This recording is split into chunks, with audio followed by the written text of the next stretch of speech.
حدیث نمبر 93۔ کہانس نے ابن برائدہ سے، انہوں نے یحییٰ بن یعمر سے روایت کی، انہوں نے کہا کہ سب سے پہلا شخص جس نے بصرہ میں تقدیر سے انکار کی بات کی معبد جوہنی تھا۔ میں یعنی یحییٰ اور حمید بن عبد الرحمن حمیری حج یا عمرے کے ارادے سے نکلے۔ ہم نے آپس میں کہا، کاش رسول اللہ صلی اللہ علیہ وسلم کے صحابہ میں سے کسی کے ساتھ ہماری ملاقات ہو جائے تو ہم ان سے تقدیر کے بارے میں ان آج کل کے لوگوں کی کہی ہوئی باتوں کے متعلق دریافت کر لیں۔ توفیق الہی سے ہمیں حضرت عبداللہ بن عمر بن خطاب رضی اللہ عنہما مسجد میں داخل ہوتے ہوئے مل گئے۔ میں اور میرے ساتھی نے ان کو درمیان میں لے لیا، ایک ان کی دائیں طرف تھا اور دوسرا ان کی بائیں طرف۔ مجھے اندازہ تھا کہ میرا ساتھی گفتگو کا معاملہ میرے سپرد کرے گا، چنانچہ میں نے عرض کی، اے ابو عبد الرحمن، یہ عبداللہ بن عمر رضی اللہ عنہما کی کنیت ہے۔ واقعی یہ کہ ہماری طرف کچھ ایسے لوگ ظاہر ہوئے جو قرآن مجید پڑھتے ہیں اور علم حاصل کرتے ہیں، اور ان کے حالات بیان کیے۔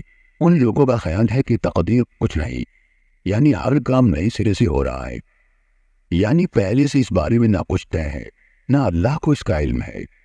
ابن عمر رضی اللہ عنہ نے فرمایا، جب تمہاری ان لوگوں سے ملاقات ہو تو انہیں بتا دینا کہ میں ان سے بری ہوں اور وہ مجھ سے بری ہیں۔ اس ذات کی قسم جس کے نام کے ساتھ عبداللہ بن عمر حلف اٹھاتا ہے، اگر ان میں سے کسی کے پاس قوت پہاڑ کے برابر سونا ہو اور وہ اسے خرچ بھی کر دے تو اللہ تعالیٰ اس کی طرف سے اس کو قبول نہیں فرمائے گا یہاں تک کہ وہ تقدیر پر ایمان لے آئے۔ پھر کہا، مجھے میرے والد عمر بن خطاب رضی اللہ عنہ نے بتایا، ایک دن ہم رسول اللہ صلی اللہ علیہ وآلہ وسلم کی خدمت میں حاضر تھے کہ اچانک ایک شخص ہمارے سامنے نمودار ہوا۔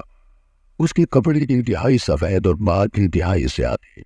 اس پر سفر کا کوئی اثر دکھائی دیتا تھا، نہ ہم میں سے کوئی اسے پہچانتا تھا، حتیٰ کہ وہ آ کر نبی اکرم صلی اللہ علیہ وسلم کے پاس بیٹھ گیا اور اپنے گھٹنے آپ کے گھٹنوں سے ملا دیے اور اپنے ہاتھ آپ صلی اللہ علیہ وآلہ وسلم کی رانوں پر رکھ دیے اور کہا، اے محمد صلی اللہ علیہ وسلم، مجھے اسلام کے بارے میں بتائیے۔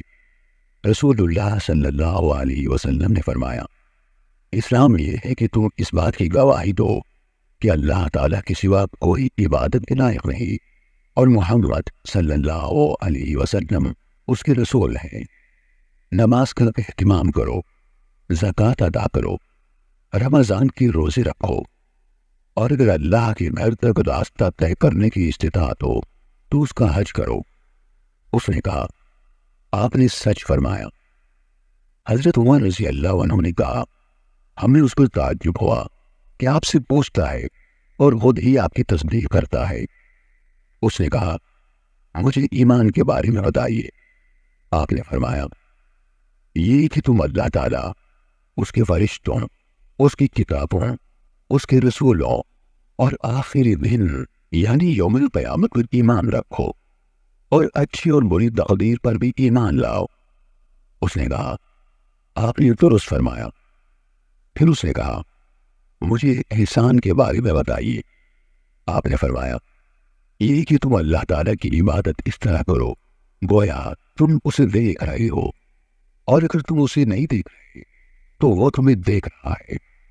اس نے کہا، تو مجھے قیامت کے بارے میں بتائیے۔ آپ نے فرمایا، جس سے اس قیامت کے بارے میں سوال کیا جا رہا ہے وہ پوچھنے والے سے زیادہ نہیں جانتا۔ اس نے کہا، تو مجھے اس کی علامات بتا دیجیے۔ آپ نے فرمایا، علامات یہ ہے کہ لوڑی اپنی مالکہ کو جنم دے، اور یہ کہ تم ننگے پاؤں، ننگے بدن، محتاج، بکریاں چرانے والوں کو دیکھو کہ وہ اونچی سے اونچی عمارتیں بنانے میں دوسرے کے ساتھ مقابلہ کر رہے ہیں۔ حضرت عمر رضی اللہ عنہ نے کہا، پھر وہ سائل چلا گیا۔ میں کچھ دیر اسی عالم میں رہا، پھر آپ صلی اللہ علیہ وآلہ وسلم نے مجھ سے کہا، اے عمر، تمہیں معلوم ہے کہ پوچھنے والا کون تھا؟ میں نے عرض کی، اللہ اور اس کا رسول زیادہ آگاہ ہے۔ آپ صلی اللہ علیہ وآلہ وسلم نے فرمایا، وہ جبرائیل تھے، تمہارے پاس آئے تھے، تمہیں تمہارا دین سکھا رہے تھے۔